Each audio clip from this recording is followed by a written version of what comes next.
Okay, Norm, welcome back to our next discussion about invisible wounds. And a few more things that I'd like to chat about today, and a few questions and some opportunities to talk a little bit more about your book. And one of the things we talked about at the end of our last session was about the public image of policing. And we focused, of course, we wanted to talk a little bit about the positive images that people are seeing and should see about policing, the positive image that we want to encourage people to understand, because there's so much negative in the media these days, and we hear so much negative. And I just wanted to talk a little bit about how exploring how the public can better relate to the trauma, the significance of what police officers go through, what first officers go through on really a daily basis. And in the beginning of your book, there's some really interesting observations by people who have reviewed your book and know you. I just want to go through a few of them. The first one says, as members of the public, we only give but a glancing thought as to what first responders go through to protect our society. Norm provides a sobering perspective on the reality these individuals live. Another person said, through work, I've come to draw from his skills as a former police officer, but most importantly, I've benefited from his sharing of experiences. As bad as some may have been, raising my level of awareness regarding the effects critical incidents may have.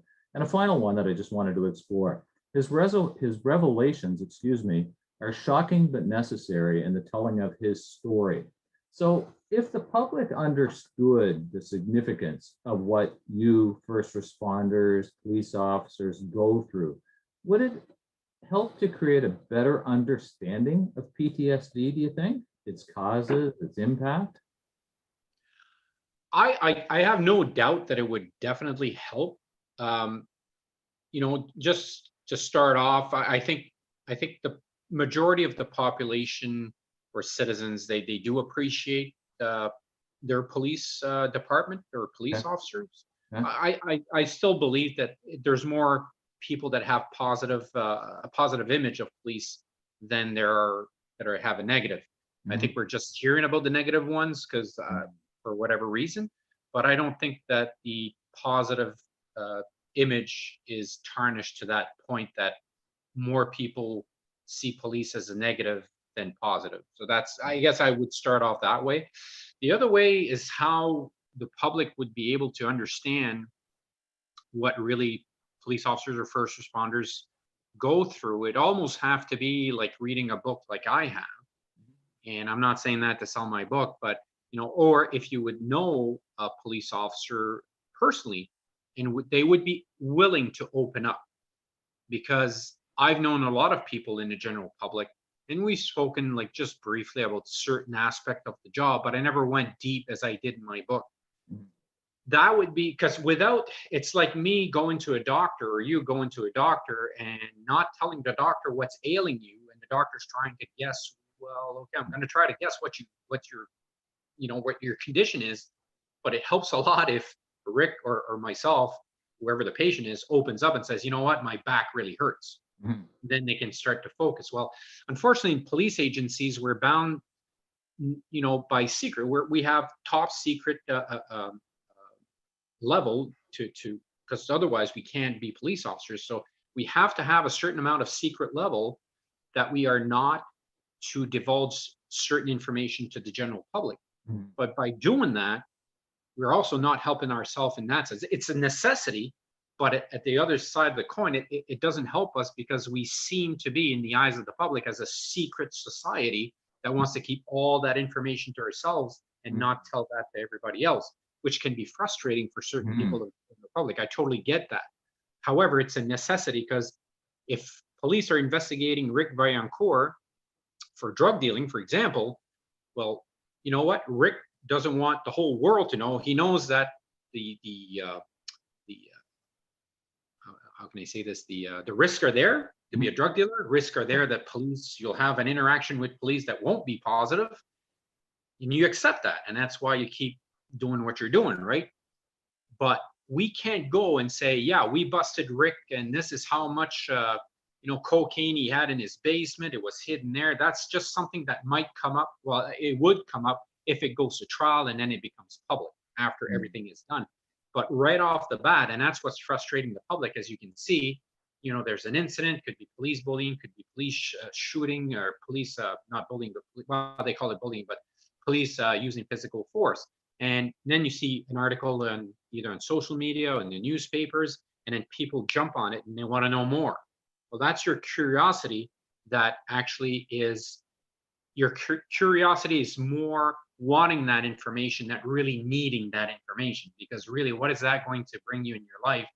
Probably not a lot, except, oh, is that what happened? So, but yeah, I think it's a very difficult, it's a very balancing act. It's a very hard balancing act to handle. But also on the other side too, is that if this would happen, this hopefully police leaders would also say, you know what, we need to open up more, we need to encourage this more, because this is also a positive for the public. It's a good PR thing. But of course, with certain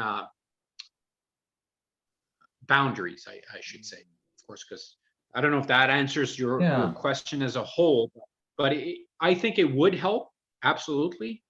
It's just how to go to, yeah, it would be good, but how do we go about it to get to that point? It's not, Yeah. I don't think it'd be an easy process. Yeah, and I guess it's a matter of people having that understanding and therefore being sympathetic, empathizing, Mhm. understanding what police officers, first responders are dealing with. It's not all rosy. There's some horrible things that you deal with. But I acknowledge what you said about not being able to disclose details, of course, and that's understandable. So, there's a lot of people don't understand or even perhaps want to understand PTSD. Have you found that? Have people are they reticent or hesitant to talk about PTSD? Within the police business, I would say it's still a very sensitive subject. Hmm. Um, and that I speak from experience, because I still go and have coffee with still serving police officers today. And, even one that I worked with in Rishabakta, actually, he just recently retired, had 30 some years of service. So he's got about the same age as I have. He just found out he had severe PTSD. So obviously he never bothered to go seek help, and was Mm. trying to, I assume, was trying to, figure it out by himself, Hmm. and obviously it wasn't working. So now he's retired, and they say when you retire, you have more times on your hands, so your brain is more active, Sure. which for people with severe PTSD, or any PTSD for that matter, it's not a good thing. Mm. So I assume that's what happened, that he decided to take that step to say, okay, well, I got to figure this out because this is not going well. Yeah. Um, so it's a very touchy subject, but I think personally, I think they're on the right road, or the right path. It's just it's going to take a long time. I still believe that there would be other process that would kick it in the butt right off the bat, Sure. um, and settle that, and resolve the issue faster. But again, that's just my opinion. I'm not a by far I'm not a medical doctor, but Yeah. Yeah. No, that's a good point. And speaking of that, and speaking about retirement, in your final chapter, which you entitle "The Road to Recovery," I believe, "The Road to Recovery." Well, you retired in what, April of 2015, I think you said, and yep. you mentioned there you now work in what you call a no stress federal government job. You run, you hike, you do woodworking, you've got hobbies. And you said too, you live in the moment instead of thinking about past memories and images. So but you also, on the heels of that, you also said sometimes you have occasional rage incidents, which is, we've talked a lot Mhm. about rage and that type of thing before. So would you actually say now, when you look back, is PTSD for you becoming or moving towards a thing of the past? Or is it something you're always going to have to work on? Something, I think it depends on the person, but if you're asking me personally, my own Yes. personal journey, Hmm. for me, it's not, my PTSD will never get healed. Mhm. It's always going to be there. If I have a bad day, it comes back really quickly. It's just Okay. that I'm getting better at managing these situations. Of course, when you first start, like anything else, you start, you want to play baseball. Well, you practice swinging and hitting the ball when it's pitched to you when you're at the bat, Yeah. or when you're at bat. So it's no different in this, is that I had to be a willing participant, if you want to call it that, that the psychologist given me tools, different types of tools that I could use, whatever was my preference. If I don't want to use those tools, I'm going to be staying in that darkness and staying in that hole for the rest of my life, for whatever, how long that would be. But by using the tools, I was able to get, or to keep the tools that fit my personality, my character, and my PTSD. So it's a very personal thing. What works for me will not necessarily work for you or for somebody else with PTSD. But for me, I'm saying those things in the book because it might give some ideas to people. It might be somebody that loved working wood, that loved to do woodwork, but they left it aside like I did for 10, 15 years, and they say, you know what, I should start back. And that's the goal of my book, is by saying that. But for me, my PTSD is just defining the right tools to manage it. And the more I manage it, the more I learn how to manage it, the more I get used to it. And then the faster I come out of those dark holes when I go back in those dark holes. Now, those dark places or dark holes, however you want to call them, they are getting more and more sporadic. In other words, like more gaps in between. Same thing for rage. The last time I had a rage episode was probably, I would say, 1.5 to 2 years ago. Okay. So there's a lot of stuff like the meditation, the running. I stopped running for a little bit because I got injured, but I plan on starting again. The wood shop, going in nature, just walking in nature, just around here. For me, it helps a lot. And those are the tools that I use to manage my bad days. Yeah. And it works pretty well now. And I would suggest to anybody listening to this is that don't give up after trying it just 2-3 times. It's a long process. It's a very tedious, I think is a good word for it. You have to be very, very observant and very, it's a trial and error type of thing. You tried, okay, that didn't work that way. Well, maybe if I tried this way and, that kind of worked well, so I'm going to go with that and keep doing that. And eventually you'll find your magic formula like I did. I mean, I've been retired now for 6 years. Yeah, actually it's a little bit over 6 years now. And I'm just starting in the last year to try to master it. And I've been seeing a psychologist since 2013 or 2014. So, I mean, it's a long process, but I encourage people to do it. Enjoy the long process, live and learn from it.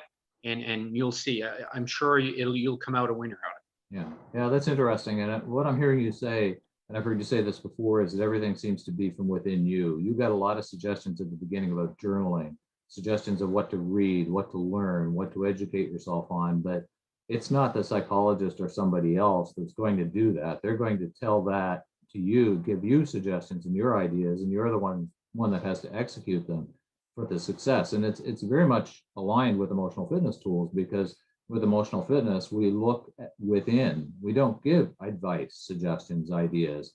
We say that's within you to come up with a solution. So it's very much a nice alignment with what you're proposing, suggesting, sharing, I guess, experiences and how you've dealt with everything to what emotional fitness does, which is great.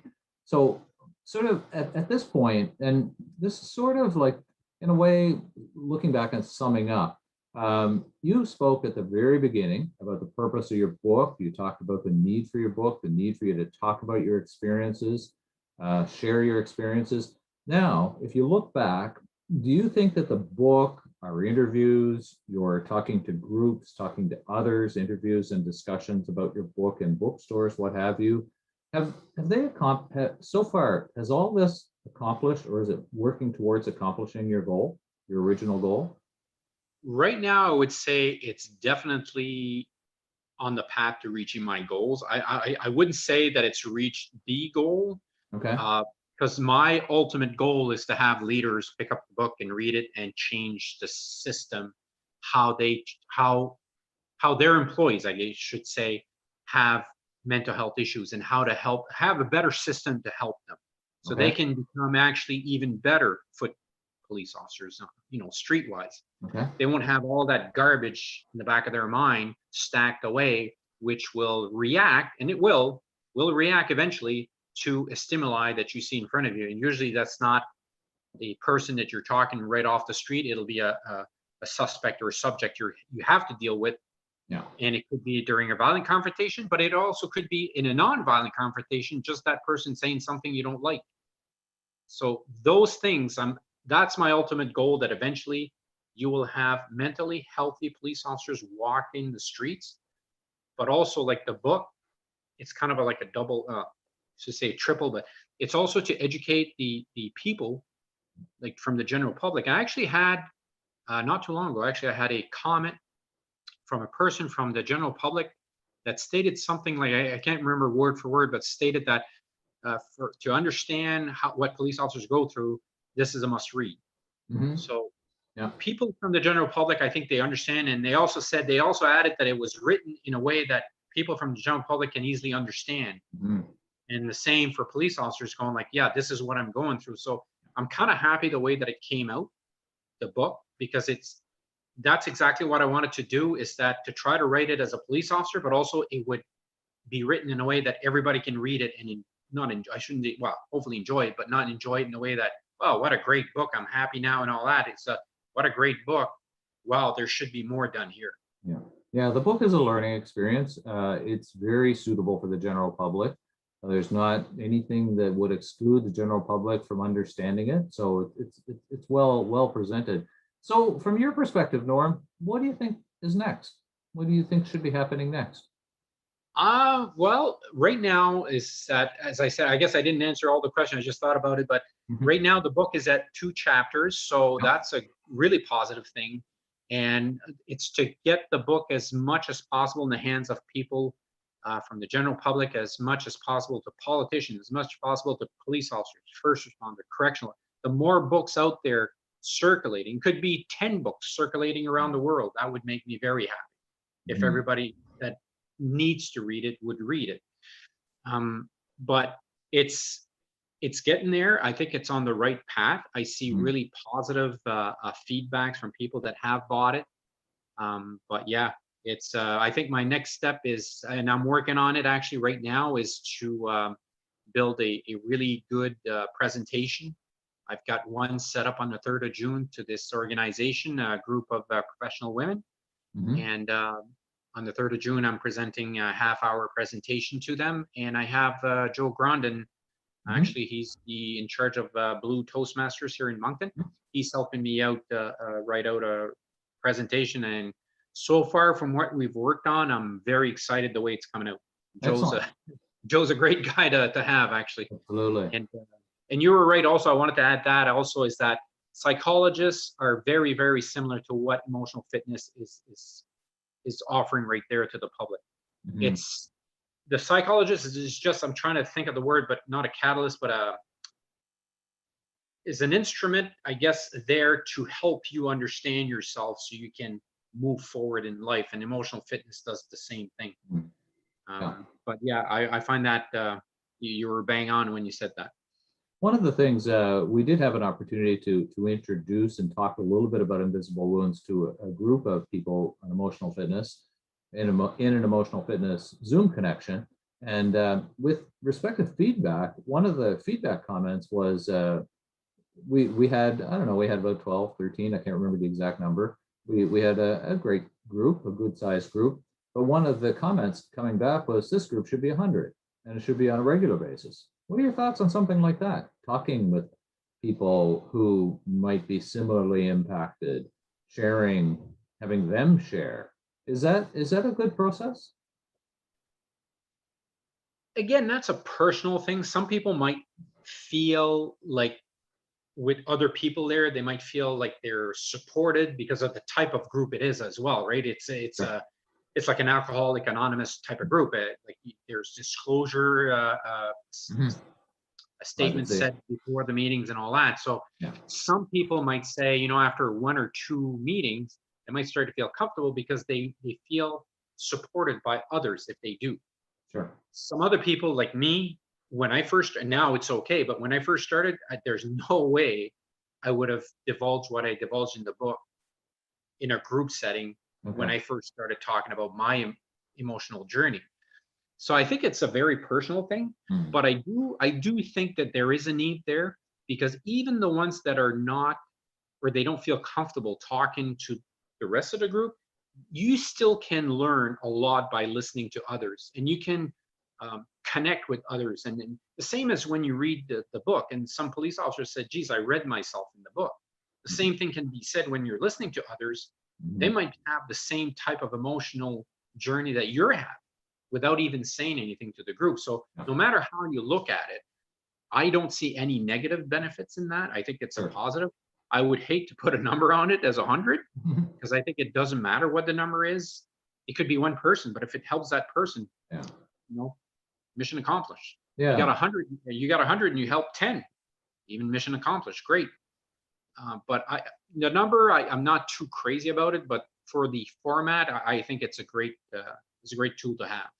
Another format that we've talked about, and a few people have provided some input and suggestions and ideas about, was doing something like what we call an asynchronous chat room, a function, not a video chat, sort of a moderated chat function where somebody might have read your book or heard about your book or heard about how you dealt with PTSD and might want to A, ask questions, B, share their perspectives, give their feedback, get into a little bit more information about how you coped and dealt with it and overcame it, and maybe a dialogue that could be facilitated or monitored, where we'd actually be able to have a forum where people could, again, no pressure. There'd be lots of guarantees of privacy and confidentiality, but an opportunity for people to, even if they did it anonymously, if somebody wanted to come forward and have a question, Norm, I'd like your perspective on this, or how did you deal with this?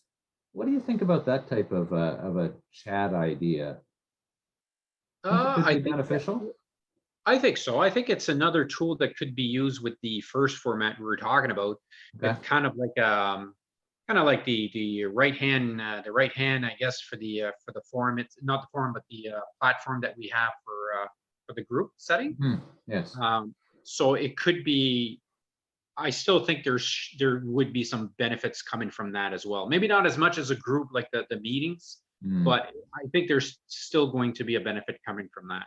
Yeah, the reason you sort of sparked a thought when you said some people might not be willing to share, and I'm thinking maybe they don't want to share on a camera or a video, but Mm, and maybe they don't even want to share their name, which is fine too. Maybe they just want to put a comment anonymously. So there'd be that very 100%. Yep. yeah, they'd feel confident, they'd feel that their privacy is protected. Okay, Yes. we will certainly explore that. And so just in wrapping up, because we're coming to the end of our timing, and you mentioned earlier, you're in chapters in Moncton, you're in chapters in Fredericton. You can Mhm, purchase the book online through Amazon. mhm. And if I'm not mistaken, I understand you've gone for another reprint. Yes, actually, I had to print because I had printed out a certain amount of numbers, and now they're all distributed except the 3 books that I have left here at my house for Wow. just in case some friends drop by or something that they would like to have a copy. So yeah, so I should get a fair amount this week or early next week because I made the call last Thursday, I believe, to Wow. get more printed. But yeah, you can get it. And just I would like to add a little note is that my book on Amazon, the book cover and book format is not the same as the one you will find at Chapters. Mm, But having said that, the material contents are exactly the same. okay. There's no difference. So if you want to buy it through Chapters, it's great. If not, you can buy it through Amazon Books. Like I said, the book cover and the format, it's a bigger format, is not the same as Mhm. Chapters, but the contents are exactly the same. Okay. Okay. Good to know. So Norm, just any final thoughts, suggestions, ideas, anything that you wanted to bring up that we haven't covered, perhaps? No, I think we covered a lot of material. I mean, except just reading the book word for word, but I mean, I don't think that would be very entertaining for a lot of people. I think they would want to read it themselves. But Sure. no, I think it was a really great experience for me. I really enjoyed this. Rick, you were a great interviewer. I appreciated every time we hooked up. I think it's a message that needs to be out there. And I'm not just saying that because it's me. I'm just mirroring some other comments that I've seen the chapters in Fredericton Facebook page. Actually, there's been a lot of engagement there. A lot of people are saying it's the best time Great. to have this book come out with all the media attention around police is Mm, having. So I think it's the right time. Yeah, by all means, I encourage people to buy yeah, it and educate themselves. And yeah, it's been a yeah. real a real trip. Hopefully, we'll be able to do it again in the near future. And I'm All always willing right. to have respond to any questions. Well, All not right. any Well, questions, but any questions pertaining to my book. yeah. Well, I'm glad to see that it's doing so well, and I'm sure it's going to continue to do well. Thanks again, Nor. So long for now. You're welcome. Thanks.